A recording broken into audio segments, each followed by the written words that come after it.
Mama's fried rice. The finished product. Rice, tapos ano yung nasa ano?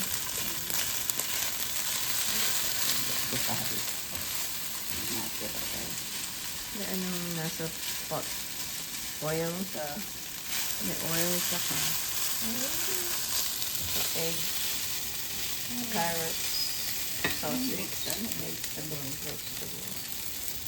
and soy sauce. Ito na. Konti lang.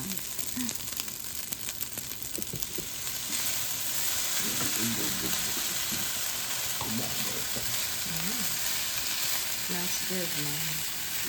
Kailangan i-taste. I-taste. Smells good.